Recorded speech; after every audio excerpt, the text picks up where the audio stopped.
wabarakatuh. Selamat pagi.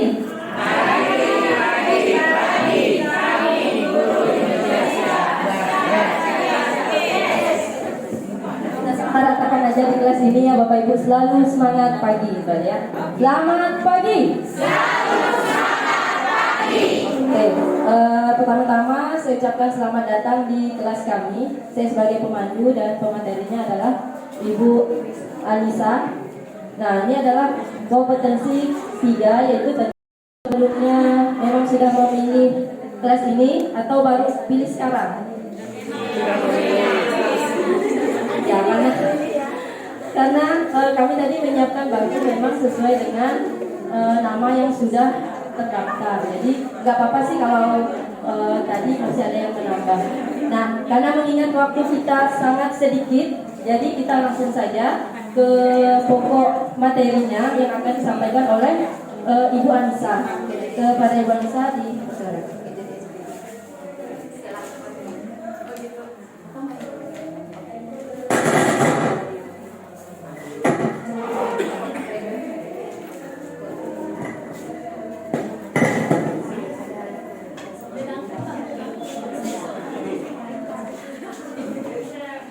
Satu, dua, tiga.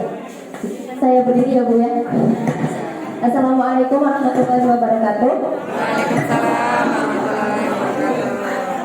Selamat sore ya Bu ya. Siang atau sore nih Bu? Selamat pagi. Ya, semangat pagi. Saya malah tadi nggak mengikuti apa jawabannya kalau kita tanya selamat pagi ya. Tapi walaupun pagi gitu ya Pak ya. Baik. Langsung saja ya Bapak Ibu, tadi kata Bapak Ibu pemandunya waktunya katanya sudah sore katanya. Ada yang jauh-jauh nih Bu? Tapi luar biasa semangatnya hari ini ya, walaupun jauh-jauh. Mereka turun gunung atau naik gunung Bu? Naik gunung. Naik dan turun gunung ya, akhirnya sampai ke Sanggau gitu. Sebelum kita masuki acara, saya rencananya mau ngajak main game Bu. Pak, Bapak Ibu suka main game nggak? Kalau anak-anaknya suka kali ya? Kita akan coba ya. Kita akan coba main game namanya game Quizzes. Mungkin Bapak Ibu sudah pernah. Kita akan mulai dulu. Oh iya, sebelumnya HP-nya silakan disiapkan.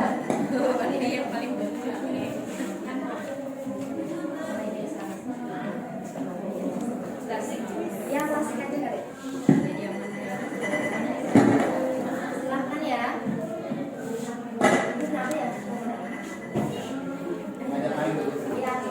Kenalannya nanti setelah main ya Bu Pak. Oke, langsung aja yang klasik. Lanjutkan ya? Ya, lanjutkan. Nanti dulu ya, di HP masing-masing mungkin bisa diklik di Google-nya itu join my quiz. Join my quiz.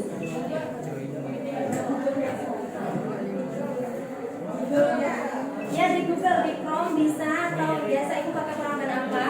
Boleh. Itu tuh ada joinmyquiz.com. Nanti begitu masuk ada tempat Bapak Ibu untuk memasukkan kode permainan.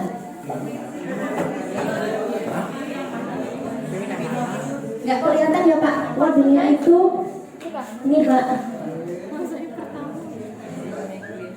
Join my quiz. Bukan quiz. Iya, kode tulisannya itu join my quiz. Ya, ini joinmyquiz.com. Selanjutnya Polstaden. Ya, Polstaden. Kemudian nanti ada muncul di situ. Ini kita akan main game tentang implementasi kurikulum merdeka. Ya, sekarang masukkan kodenya. Nih. Kodenya ada 256 Banyak Pak, gimana? 359.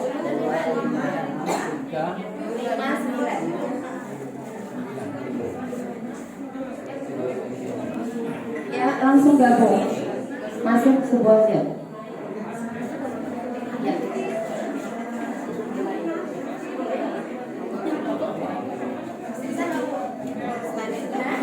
Ya, udah masuk Pak.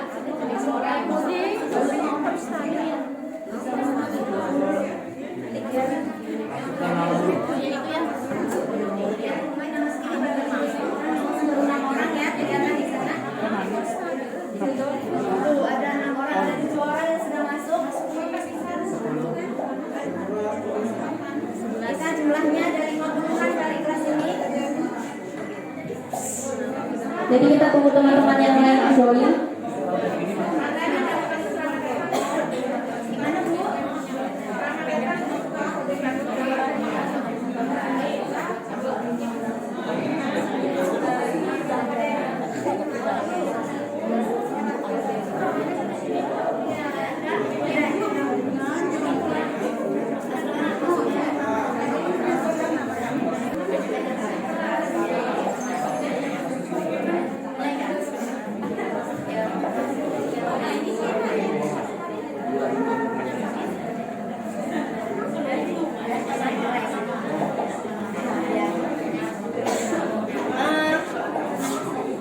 Puluhan orang masuklah, kita akan mulai gamenya.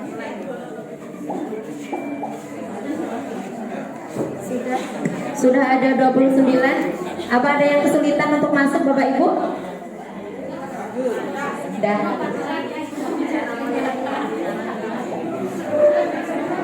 Sebelumnya udah pernah main puisi sebelum Bapak Ibu?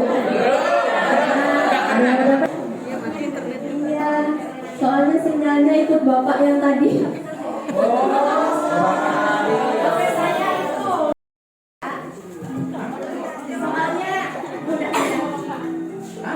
Oke, silakan mulai dijawab.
Iya, terus oke. Jadi ini. Iya. Ini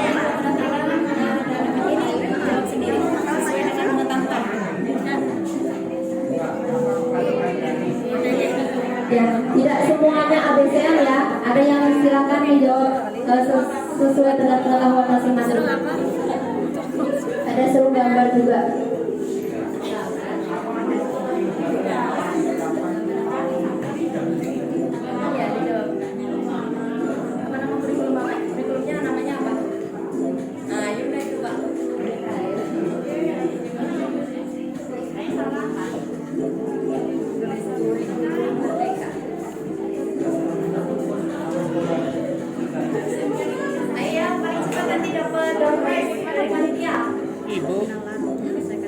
Juara 1, 2, 3 nanti akan mendapat hadiah. Nah, siapa nama pendidiknya? Udah, lanjut lagi. Ice breaking ya, untuk memberi semangat kembali. Apalagi zaman anak sekarang itu memang hobinya game katanya ya Bu, Pak. Baik, langsung saja kita akan mulai belajar tentang strategi numerasi Merdeka Belajar. Tapi sebelumnya Bapak Ibu saya sampaikan dulu, di sini saya pakai ini ya, nemtek panitia. Saya sama dengan panitia yang lain. Tadi bahkan ketika Bapak Ibu kekurangan kursi, saya dengan Bapak ikut ngangkut-ngangkut. Karena memang kalau di KBBN itu semua sama, semua belajar, semua bekerja, semua sama. Dan di sini saya juga bukan narasumber, tapi di sini saya hanya bersama-sama dengan ibu-ibu sekalian sharing ya. Jadi bukan karena saya berdiri di sini, oh berarti saya lebih jago numerasi, enggak. Karena saya sendiri kalau ngetes diri saya sendiri melalui tes apa tuh namanya? Sebenarnya saya itu orang logik apa sih? Yang otak kanan atau otak kiri gitu. Kayaknya saya pokoknya yang bukan matematika lah gitu. Tapi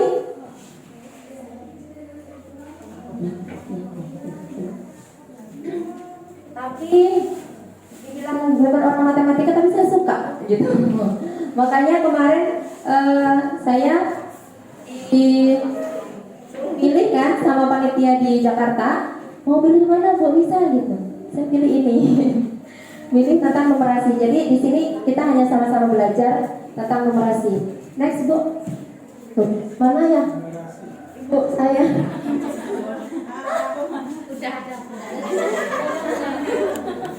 Ya. Yang ini di skip aja Bu.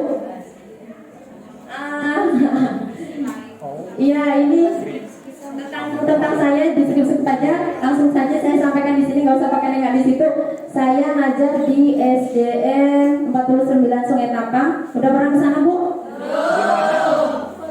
Itu orang bilang di pinggir sungai, di daerah yang jauh, tapi buat saya enggak tertinggal karena di sana sudah ada listrik, sudah ada sinyal. Sebenarnya sebelum saya ke sana enggak ada listrik, enggak ada sinyal. Tapi tahun 2021 ketika saya masuk di bulan November 2020 dua hal itu masuk. Jadi kayaknya surga deh buat saya. Meskipun jauh dari kota ya, tapi saya betah di sana. Kemudian langsung saja Bapak Ibu, kita akan masuk pada materi numerasi dan matematika. Bapak Ibu sekalian, ketika mendengar numerasi, bayangannya apa? Angka ya. Terus ada nggak hubungannya dengan matematika? Ada. Jelas ya. Baik, mungkin bisa dilanjutkan. Loh, Bu. Oh, minta tolong sama peserta. Ini kebetulan kawan saya, sama-sama angkatan CPNS tahun 2019. Iya, saya baru ya Bu, tahun 2021 baru bertugas, masuknya tahun 2019. Baik, di sini ada pengertian bahwa numerasi hanya sebatas kemampuan menggunakan bilangan dan operasinya. Mungkin Ibu pemandu saya minta bantu. Kan tadi ada yang bilang angka ya. Saya mau lihat. Ini dibagikan misi masing-masing. Menurut Bapak Ibu apa sih itu numerasi? Silakan diisi di sticky note yang dibagikan oleh Ibu pemandu. Apakah sama dengan yang di situ atau tidak gitu? Sesuai dengan apa yang Ibu ketahui. Jawabannya boleh di sebelah sana ya.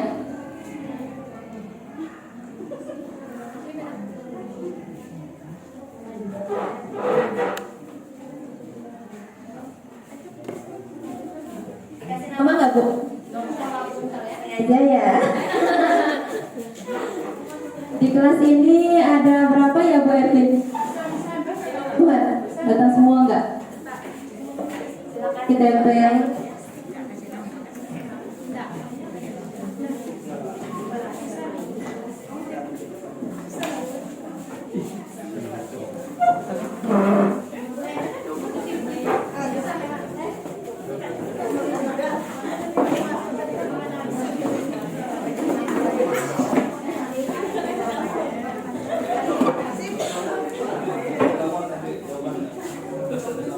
gak usah kasih nama Bapak.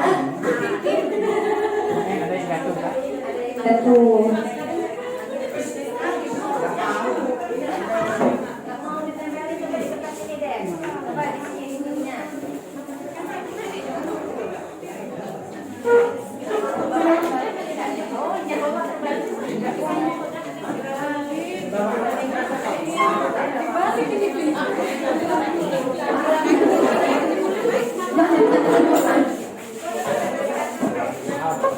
Wah, tapi merdeka belajar ya, bisa nempel di mana aja nih, akhirnya nih.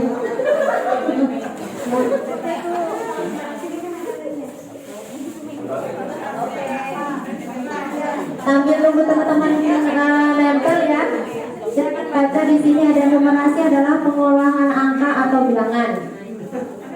Numerasi adalah mengaplikasikan bilangan dan keterampilan operasi hitung dalam kehidupan sehari-hari. Numerasi adalah kemampuan untuk menerapkan konsep bilangan dan keterampilan sehari-hari. Numerasi kemampuan untuk mengaplikasikan konsep bilangan matematika. Ya, Bapak. Numerasi menganalisa dan memecahkan masalah.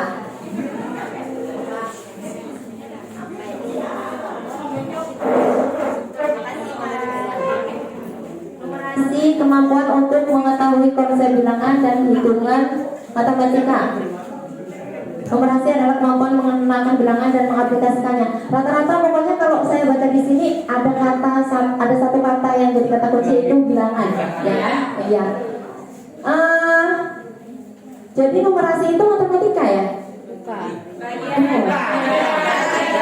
matematika itu bagian dari numerasi. Udah kita mulai yuk, udah. Ya, jadi di sini ada yang kelas kompetensi strategi numerasi murid merdeka belajar. Mungkin yang berbeda di sini hanya merdeka belajar begitu ya.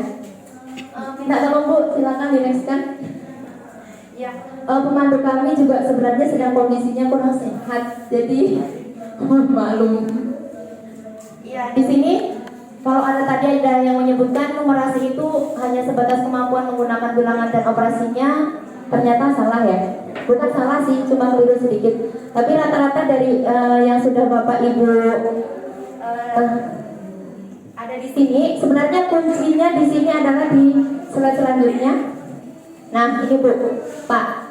Matematika. Menurut para ahli pendidikan matematika, matematika adalah ilmu yang membahas pola atau keteraturan atau pattern dan tingkatan atau order.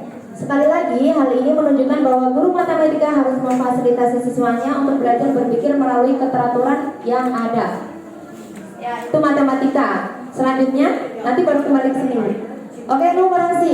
Kalau numerasi itu mengaplikasikan ilmu hitung dalam setiap komponen matematika dalam kehidupan sehari-hari. Nah, tadi kalau Bapak Ibu nulisnya ada kata sehari-hari, berarti itu udah tepat.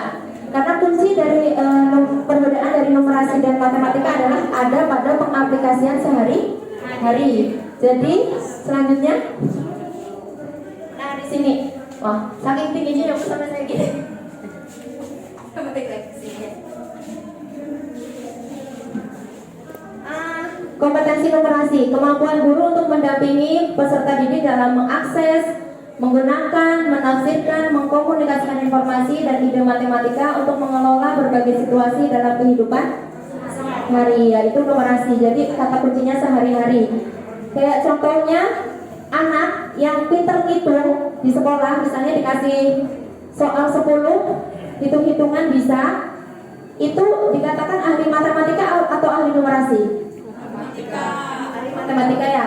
Terus kalau ahli numerasi itu bagaimana? Kalau bisa belajar, kembaliannya nggak salah ya Pak. Iya. Coba di nextkan dulu Bu. Baik, dalam numerasi ya Bu ya Pak, di sini ada 3 tahapan. Yang pertama adalah pengalaman numerasi.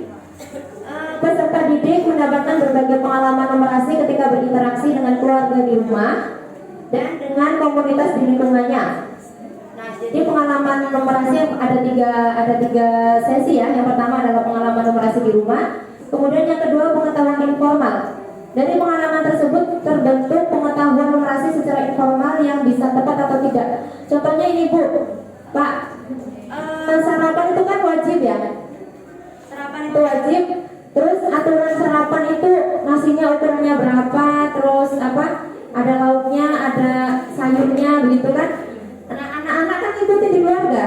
Tapi apakah kita tahu itu ukurannya berapa loh? Udah di 2000 kalori, udah 1000 kalori. Kita tahu nggak kira-kira kayak gitu? Nah, itulah yang disebut dengan pengetahuan informal. Tapi itu masuk numerasi ya. Terus kalau yang tadi pengalaman numerasi di keluarga, contohnya kayak apa? Segala hal sebenarnya. Kayak tadi jam berapa dia bangun, terus kemudian jam berapa dia berangkat sekolah. Halo? Tes. Jam berapa dia sekolah itu sudah numerasi di keluarga. Terus informalnya ya kayak tadi. Bapak Ibu pernah masak nasi? Ya. Ukurannya pakai apa? Airnya. Ya inilah pengetahuan informal numerasi. Jadi kan kalau kita beli rice cooker sebenarnya udah ada aturan. Kalau benarnya seliter, airnya harus berapa? Tapi kita pakai ini, ikut mama zaman dulu. Airnya segini gitu, jadi nggak pakai berapa liter airnya airnya berapa enggak, tapi pakai jari. Nah itu adalah pengetahuan informal, itu juga termasuk numerasi. Kemudian yang ketiga pembelajaran numerasi di sekolah. Nah Guru membangun pembelajaran numerasi di sekolah berdasarkan pengalaman dan pengetahuan informal peserta didik. Bapak Ibu yang mengajar SD kelas 6 ada? Wah, kita satu server ya Pak. Saya kemarin sudah lihat sebelum di ini ya, sebelum ditambah-tambah itu saya lihat di kelas ini lengkap Bapak Ibu. Ada yang PAUD, ada yang SD, ada yang SMP, dan ada yang SMA. Nah, ini bedanya di KGBN ya Bu, Pak. Mungkin kalau di tingkatan lain kan orang SD ya sama SD belajarnya, TK sama TK gitu. Tapi kalau di KGBN, saya guru SD belajarnya ke guru SMA, ke guru SMP, dan ke guru PAUD. Sama belajarnya. Nah, seperti ini pembelajaran di numerasi di sekolah. Kembali lagi saya kan kelas 6. Jadi di buku kurikulum 2013, sekolah saya tahun ini udah menerapkan IKM, tapi saya kelas 6 masih kurikulum 2013. Contohnya begini Bapak Ibu, kalau misalnya di buku panduan di situ soal sehari-harinya jualan bawang, ya nggak Pak? Ada kan? Di buku itu anak-anak ada soal cerita tentang jualan bawang. Sedangkan di kodrat alam tadi waktu Ibu mengerjakan pretest, mengerjakan game, ada apa arti kodrat alam menurut Ki Hajar Dewantara. Padahal kita harus lihat bahwa anak-anak kita itu hidupnya di mana? Apakah di lingkungannya itu penghasilannya bawang? Nah, jadi seperti itu maksudnya. Jadi ketika kita mau ngajar, kita lihat kita ngajar anak-anak pantai, anak-anak sawit, atau anak-anak karet. Itu yang harus dilihat. Jadi ketika Ibu ngajar, silakan disesuaikan ya. Nih numerasi di sekolah sesuaikan. Kalau kayak saya di Sungai Tapang, itu ikan yang jelas ya. Selain ikan, karet, kemudian sawit. Jadi saya bikin proyek untuk anak-anak itu saya sesuaikan, bukan ikuti di buku. Di buku soalnya penghasilan bawang, orang pembeli bawang di tahun 2011 berapa gitu kan. Kalau saya enggak, saya ganti. Jadi proyeknya tuh gini. Tahu bulan Januari kemarin kan harga sawit lagi mahal ya Bu? 3.000 atau 4.000? Ya udah lagi mahal. Jadi saya minta anak-anak meneliti berapa panenan sawit di bulan Januari sampai Juni waktu itu, kemudian berapa harganya dan silakan dikalikan. Kemudian mereka bersama-sama dengan saya mencoba membuat soal cerita. Jadi begitu. Itu namanya pembelajaran numerasi di sekolah. Kita sesuaikan. Untuk yang PAUD, yang SMA pasti tahu lah karena saya juga nggak tahu yang SMA gimana Bu. Ini satu-satunya peserta yang dari SMA. Luar biasa ada kan ya Bu ya? Mungkin nanti bisa sharing tuh numerasi di SMA bagaimana. Oke Bu, lanjutkan. Oke, untuk menunjang keberhasilan numerasi ada 3 hal yang perlu kita lihat, yang perlu dipertimbangkan. Yang pertama yaitu proses, konten, dan konteks. Proses numerasi yang pertama adalah memformulasikan, yang kedua menggunakan, yang ketiga menginterpretasikan. Untuk anak PAUD contohnya Bu, jajan anak PAUD sekarang berapa? Udah tahu belum yang anak PAUD? Kelas B, udah tahu kan? Contohnya dia dikasih uang 2.000. Di kantin dia bisa jajan apa? Ada nggak mama-mama yang cerewet? Kayak saya, maksudnya saya juga cerewet sama anak saya. Bu, ini beli es yang serbuk katanya. Kalau mama mau jajan, misalnya boleh beli bakwan sama kue apa, minumnya bawa aja dari rumah gitu. Kalau saya misalnya, itu kan pembelajaran numerasi. Kita kasih uang anak 2.000, jadi dia udah mikir 2.000 itu kita ajarin 2.000 ini untuk apa. Nah, kemudian menggunakan setelah dia udah merencanakan kan, di situ diformulasikan, direncanakan 2.000 nanti aku mau beli permen 2 sama ciki 1 katanya. Nah, setelah direncanakan di kepala dia menggunakan, ya kan? Kemudian proses yang ketiga menginterpretasikan. Kalau di kelas misalnya tadi itu bu gurunya yang nyuruh, habis itu suruh cerita di sekolah. Saya itu dikasih uang 2.000 untuk beli ini. Nah, itu adalah proses numerasi. Kalau itu kan untuk SD bisa kelas rendah, kalau kelas tinggi mungkin jajan dia sebulan ya Bu ya. Bisa anak-anak disuruh mikir, disuruh ngitung, dikumpulkan datanya. Untuk apa uang itu, untuk beli apa aja, nanti bisa diceritakan di kelas gitu. Karena kalau kurikulum Merdeka kan begitu Bu, mungkin Bapak Ibu yang sudah mengakses aplikasi Merdeka Mengajar ya, harus ada proyek profil Pancasila, ya kan? Dalam satu semester satu kali kalau SD. Kalau SMP nggak tahu berapa kali Pak Hendra. Profil pelajar Pancasila proyeknya kalau di SMP untuk IKM, Bapak ngajar di mana sekarang? Di SD. Oh, SMP, maaf ya Pak. Oh, maksudnya ibu Bapak tuh. Iya Pak. Maaf ya Pak. Jadi di Bukti Sama nggak lagi? Oh, oke. Sekarang kita akan masuk ke konten numerasi.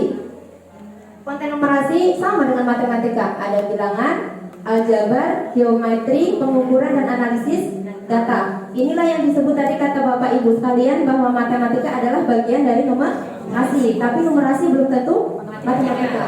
Kalau numerasi kan di situ ada bilangan, aljabar, geometri, pengukuran, analisis data. Kira-kira selain matematika apa lagi Bu?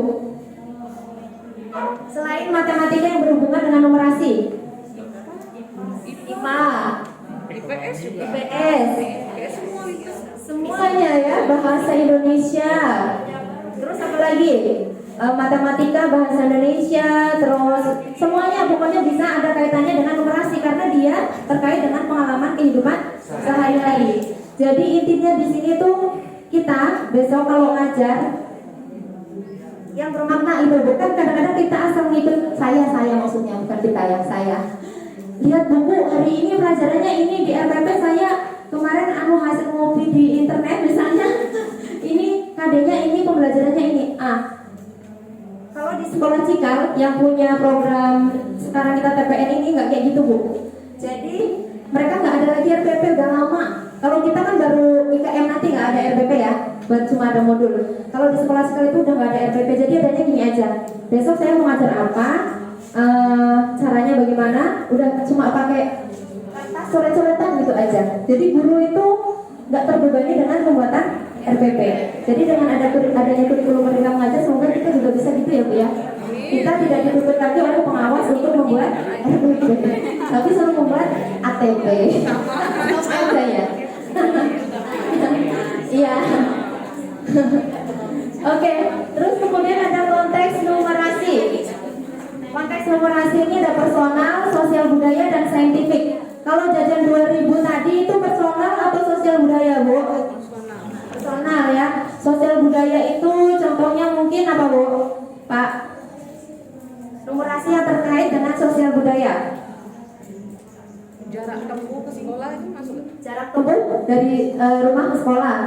Atau tadi ya yang anak belanja ke warung. Iya. Sosial budaya enggak? Kan dia berinteraksi. Kalau budaya? Masak itu Bu kemarin bubur pedas. Kan ukurannya berapa? Ini kayu kalau nggak ditanam lagi bisa punah tuh. Ya Bapak Ibu, habis ini boleh itu Bu saling kalau Ibu punya pengalaman mengajar di sekolah silakan ditulis di Facebook. Kalau di KGBN itu ada kebiasaan kita suka baca-baca pengalaman Bapak Ibu ngajar di kelas, terus kita suka nyontek. Habis itu hasil contekannya kita tulis lagi. Nah itu tujuannya untuk praktik baik yang kayak tadi Bapak Ibu sudah saksikan di mana? Di kelas kemerdekaan. Tahun depan saya harap Bapak Ibu yang 50 lebih ini tahun depan Ibu Bapak Ibu lah yang jadi pembicara berbagi. Iya nggak apa-apa ya Bu ya. Kemudian saintifik contohnya. Sebenarnya tadi masak bubur pedas juga bisa masuk saintifik ya Bu. Atau ini tinggi badan, terus kemudian saya itu suka makan apa ya bayangannya makanan terus. PAUD, saya juga dulu pernah mengelola PAUD, jadi saintifik di sana adalah membuat jus wortel. Anak meraba wortel, melihat warna wortel, terus kemudian mengolah wortel menjadi jus. Nah itu adalah saintifik yang berhubungan dengan numerasi di PAUD. Kalau di SD pasti udah lebih keren lah ya, apalagi di SMP dan SMA. Kemudian di sini ada tujuan dan cakupan numerasi. Ada 3 kompetensi numerasi. Yang pertama adalah penalaran, yang kedua pemecahan masalah, yang ketiga pengambilan keputusan. Jadi kayak tadi waktu di pembukaan kita itu siapa yang nyambut ya, yang bilang anak itu pintar sih matematika tapi dia nggak bisa menyelesaikan masalah. Dia di kelas dikasih nilai dikasih soal matematika yang berat mampu menghafalkan rumus bisa, tapi di kehidupan sehari-hari disuruh belanja ke warung nggak tahu kembaliannya, disuruh mengalihkan apa-apa susah gitu. Makanya itu PR buat kita semua bahwa ketika mengajar matematika jangan lagi hanya 1 ditambah 1 berapa gitu, tapi silahkan dimasukkan dalam konteks numerasi. Anak disuruh praktek. Kayak contohnya, nanti ada contohnya juga sih. Kita ngajar anak-anak untuk mengumpulkan data. Satu sekolah atau satu kelas boleh disuruh misalnya bikin survei anak kelas 1 sampai kelas 5. Aduh, saya kembali lagi, saya kelas 6 ya. Suruh bikin survei minuman yang disukai, es teh, es campur sama es apa ya? Es teler. Jadi nanti kita kumpulkan. Nanti dari kelas 1 sampai kelas 6 misalnya ada berapa orang yang suka es teler, ada berapa orang yang suka es teh, ada berapa orang yang suka es campur. Habis itu baru diolah menjadi pelajaran matematika, pembagian, pengurangan, mungkin bisa persentase dan lain-lain. Jadi seperti itu. Jadi gunakan jangan hanya di buku. Kalau bisa bukunya simpan aja deh, Bu. Jadi Bapak Ibu hanya lihat HD-nya, kemudian terapkan sesuai dengan lingkungan sekolah masing-masing. Saya, Bu, satu sekolah muridnya hanya 29. Ada nggak yang sama dengan saya? Nyaris. Ya, Ibu. 39. Kalau di SMA? Kelas saya tuh cuma 10 orang. Oh, kelasnya Bu Tami hanya 10 orang. Kelas 1 sampai kelas 3 berapa orang? 35. Berarti kurang lebih ya. Kalau kelas saya SD itu 1 sampai kelas 6 29 orang. Kelas saya 6 orang aja. Sedikit ya. Iya. Ya, jadi di sini juga ada tentang pengambilan keputusan ya. Ya tadi Bu, Pak. Kalau tadi Bu Titi saya nyampaikan ke Bapak Ibu di ruang di kelas kompetensi 1 cerita tentang anak yang disuruh masak nasi di warung. Sampaikan. Itulah jadi tujuan kita mengajar numerasi ini adalah yang bermakna. Kalau di kelas Bu Titis dulu saya pernah ditanyain gini.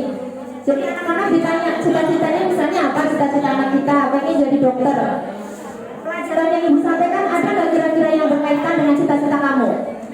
Kalau nggak ada kita ganti sesuai dengan apa yang dia butuhkan. Kayak misalnya anak-anak saya itu kan anak-anak yang ada di tepi pantai, dan jujur secara kognitif mereka tuh kayaknya suka males gitu. Dia kalau ditanya minatnya apa, rata-rata olahraga. Jadi PR saya itu ya pembelajaran itu saya kait-kaitkan aja dengan lari-lari di lapangan, nyangkong, terus step kelas 6 ya Pak, kan perkembangbiakan vegetatif. Jadi saya lebih suka ke lapangan, pokoknya belajarnya tuh di luar kelas saja. Apalagi kelas di sana itu saya cuma punya 3 kelas Bu, kelas 5 di sini, kelas 6 di sini. Kebayangkan kalau pas lagi Ibu, walaupun cuma 6. Apalagi saya suka ice breaking, kasihan kan sebelah. Jadi akhirnya saya suka bawa mereka ke tepi-tepi sungai, terus belajar sesuai dengan misalnya bahasa Indonesia.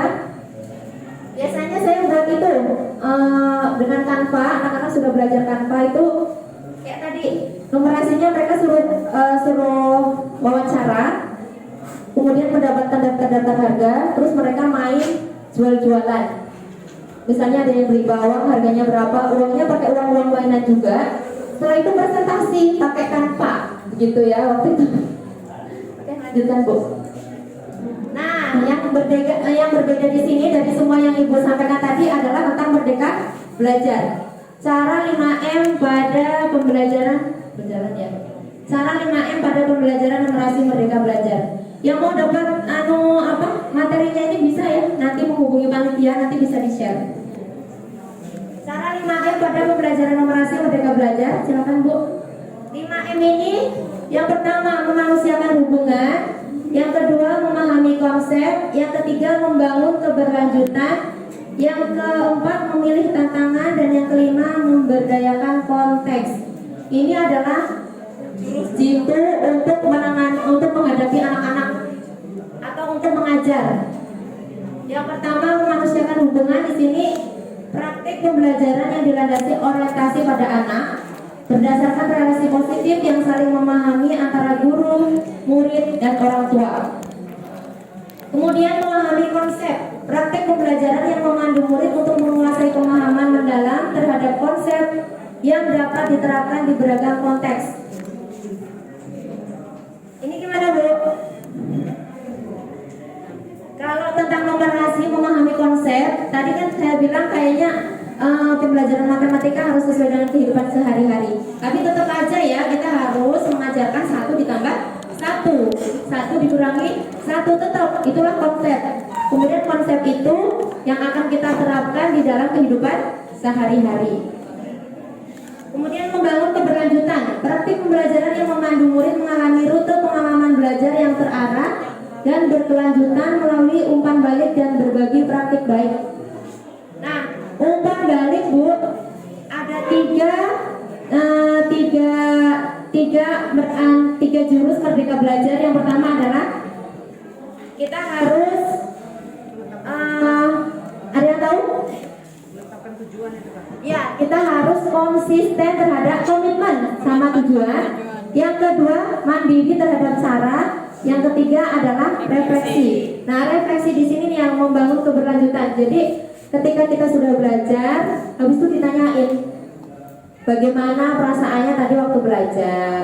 Terus kemudian apa yang menarik tadi, terus apa yang nggak menarik, apa yang harus diubah besok, begitu. Jadi kan berlanjut kan, karena apa yang harus diubah besok berarti berlanjut gitu. Yang keempat, memilih tantangan. Praktik pembelajaran yang memandu murid menguasai keahlian melalui proses yang berjenjang dengan pilihan tantangan yang bermakna. Bapak Ibu sekalian, waktu di kurikulum 2013 itu tunggu dulu. Bapak Ibu sudah ada yang menerapkan itu belum, kurikulum darurat? Jadi waktu COVID itu pakai kurikulum 2013. Pakai darurat. Yang darurat tuh, nah ada yang darurat ternyata. Saya juga sekarang pakai darurat. Jadi dari awal COVID sampai sekarang saya pakainya darurat. Karena kalau pakai yang asli rasanya nggak sanggup. Kayaknya harus berani lari, ya kan? Harus berani lari. Tapi ternyata di mereka udahlah nggak harus ngejar. Bapak Ibu sebelum mengajar biasanya memetakan profil nggak? Memetakan profil nggak? Nggak. Ya? Memetakan profil nggak, Bu? Saya sebelum masuk saya petakan dulu profilnya. Tapi nggak keseluruhan sih, saya cuma lihat berapa guru, ada nggak guru SMP-nya, ada guru PAUD-nya, ada guru SD-nya, ada guru SMA gitu. Saya petakan. Itu salah satu cara memetakan profil ya, itu secara keseluruhan. Tapi kalau yang masing-masing, misalnya kita harus tahu anak ini ada orang tuanya nggak. Kadang-kadang kan ada yang broken home misalnya kan, itu juga harus beda cara menanganinya kan. Terus ada lagi, anak ini orang tuanya penghasilannya apa? Bisa nggak nemenin dia belajar di rumah? Terus memetakan profil lagi, anak ini cara belajarnya apa? Visual, auditory, atau kinestetik? Ya, terus apa lagi? Hobinya apa? Sukanya apa gitu? Nah, ini bisa kita data. Kalau saya itu dulu prakteknya, Bu, kan namanya kita praktek itu kan harus langsung benar ya. Pokoknya gagal, nyambung gagal terus gitu. Saya itu tulis kata-kata, pertanyaan-pertanyaan yang saya rasa bisa saya bisa mendapatkan data-data tentang profil anak. Kemudian saya print, saya suruh bawa pulang. Dia suruh ngisi sama orang tuanya. Tapi namanya gak anak SD ya, Bu, padahal jawabannya lucu-lucu lah. Pokoknya akhirnya yang tadinya mau memetakan profil saya jadi bingung pokoknya baca tulisannya gitu kan. Jadi akhirnya saya panggil aja. Kayak kita ngobrol biasa cara memetakan profilnya. Kamu sukanya apa? Saya lihat anak saya itu ada yang dia itu malas mengerjakan PR. Jadi tiap hari saya lihat dia sukanya main motor, kemudian masang-masang apa itu stiker. Saya pikir berarti pembelajaran saya ikutin apa yang dia suka aja tentang stiker gitu. Jadi nanti kalau saya ngasih tugas saya nggak pusing, nggak tiap hari, bang tugas sudah belum, bang tugas sudah belum. Karena sekarang zaman WA ya, Bu. Nah kan tadi saya cerita di tempat saya sudah ada internet. Jadi saya itu model yang suka nanya, masih seminggu lagi nih saya udah ingetin bang, tugas ini udah belum. Saya pakai WA pribadi, saya tanyain. Kalau lagi centang satu, oh nggak punya pulsa, berarti besok pas ketemu saya tanyain bang, tugasnya kemarin udah belum, gitu. Tapi itu hanya beberapa anak, jadi kita nggak susah Bu beberapa anak yang suka telat gitu aja. Kalau yang rajin sih nggak perlu ditanyain. Itu yang namanya masuk memanusiakan hubungan. Maksudnya di pembelajaran ini nggak kita masuk kelas udah selesai pulang udah nggak kayak gitu. Bahkan ketika anak nilainya selalu jelek, kita bisa ngobrol dengan orang tuanya. Jujur kadang-kadang ini dulu saya tuh paling males berurusan dengan orang tua. Soalnya tidak semua orang tua ngerti kan pelajaran di sekolah. Yang ada kita ngobrol sama orang tuanya, kita nanti malah kena guru gitu. Tapi saya mencoba karena ada rumus memanusiakan hubungan. Saya suka ngobrol, tapi ngobrolnya nggak langsung ke tugas itu kemana-mana dulu. Ibu kemarin kemana? Rewang di mana misalnya, tahu kan ada orang pesta kan, ngobrolnya kemana-mana dulu. Habis itu baru, Bu, kemarin itu loh abang tuh suruh ngerjakan apa? Mencangkok. Katanya belum bisa, apa bisa minta tolong ya besok ditemenin gitu. Oh iya bisa Pak, katanya gitu akhirnya. Jadi intinya memanusiakan hubungan itu bukan cuma sama anak ya, tapi dengan orang tua. Terus di Merdeka Belajar yang selanjutnya adalah memahami konsep. Ini bukan hanya tentang numerasi ya Bapak Ibu. Memahami konsep di sini kurikulum maupun desain belajar terdiri dari 3 konsep, yaitu cita, cara, dan cakupan. Untuk cita atau kurikulum yang dinilai adalah tujuan belajar yang mau dicapai beserta bukti dan cara asesmennya. Ini pasti Bapak Ibu udah jago-jago lah. Tujuan pembelajarannya apa, berarti itu asesmennya apa gitu kan. Dan asesmen ini yang Bapak Ibu ternyata bukan hanya sumatif dan normatif ya. Bahkan ketika kita ngetes anak baca, kita juga sedang asesmen kan. Kayak misalnya ada anak yang nggak lancar baca, tetap aja kita harus kasih reward. Karena saya pernah nanggu anak itu tuh nggak lancar baca. Jadi waktu itu saya cuma bilang kakak perlu berlatih gitu aja. Terus saya kasih nilai 70. Terus gini saya dikejar pintu. Ibu sebenarnya saya itu lancar loh kalau baca. Iya kakak, iya. Kalau di rumah saya itu lancar bu. Cuma kalau depan ibu saya grogi katanya. Oke, jadi saya di situ tuh terus bilang oke.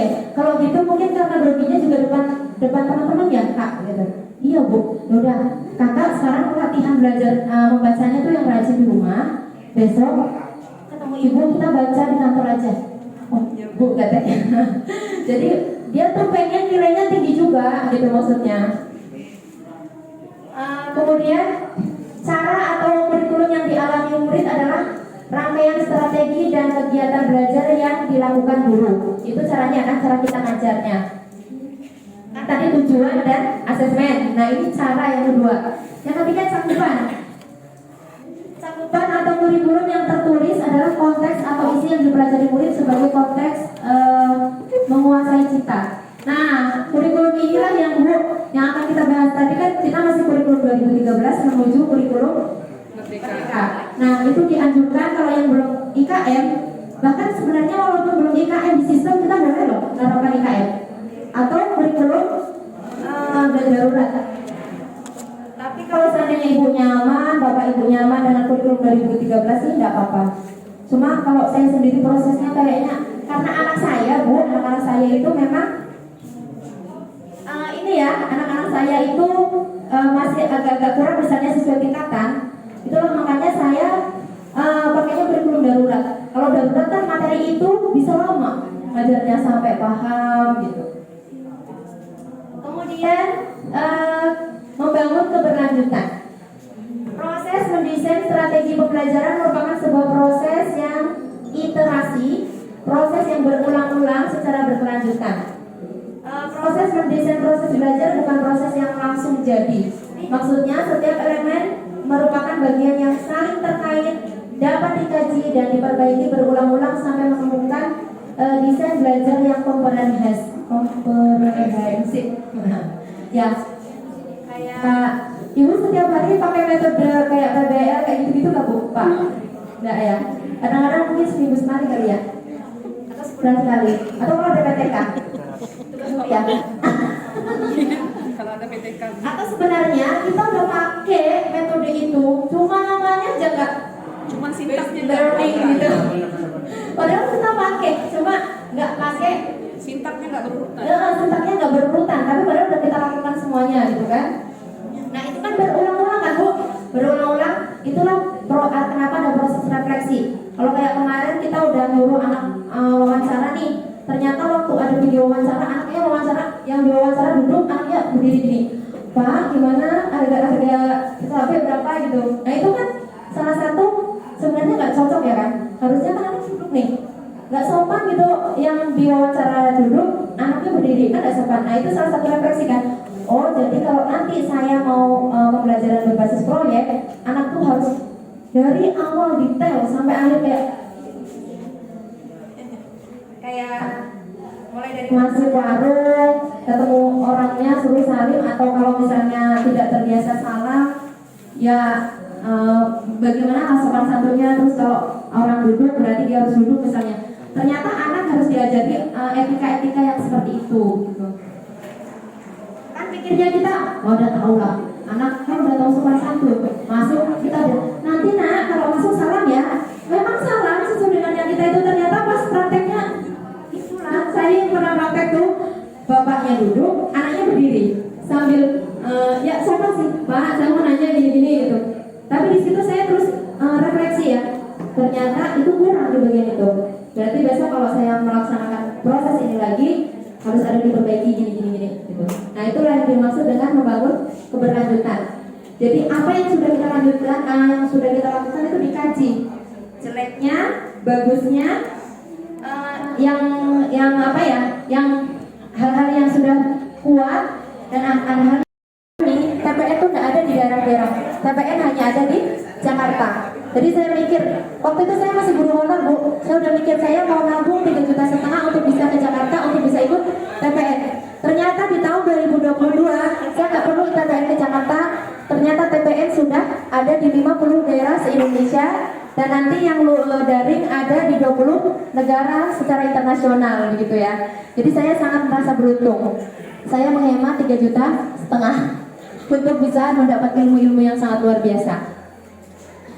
Mungkin dari saya sebagai teman belajar Bapak Ibu ya, saya bukan pemandu atau pemateri, bukan, saya teman belajar Bapak Ibu. Saya ucapkan terima kasih dan saya mohon maaf apabila dalam penyampaian saya itu kata orang saya suka kecepatan kalau ngomong. Saya mohon maaf kalau tadi ada terlewat atau ada yang Bapak Ibu kurang paham. Saya tadi sudah sampaikan, apabila ada yang minta materi ini silakan hubungi di grup. Nanti saya akan japri karena mungkin tidak semuanya di grup ya. Nanti saya akan japri satu-satu untuk mengirimkan materi ini. Yang kedua, harapan saya setelah ini, saya harap apa yang sudah kita dapat tadi dapat dimanfaatkan di sekolah dengan baik. Dan semoga tahun depan kita bisa ketemu lagi di TPN 10 Sanggau. Dan saya harap Bapak Ibu lah yang jadi pembicara. Terserah mau kelas kompetensi atau kelas merdeka. Kelas merdeka cuma 10 menit Bapak Ibu.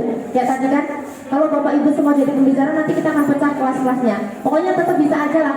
Saya harap Bapak Ibu tahun depan bisa jadi pembicara seperti Ibu Melva ya. Ibu Melva ini pertama kali juga ya? Kedua kali tahun daring. Oh ya, sama saya juga daring. Maksudnya yang luring saya pertama kali, tapi iya yang daring saya juga tahun kemarin ikut. Baik, saya akhiri. Wassalamualaikum warahmatullahi wabarakatuh. Selamat sore dan salam sejahtera untuk kita semuanya.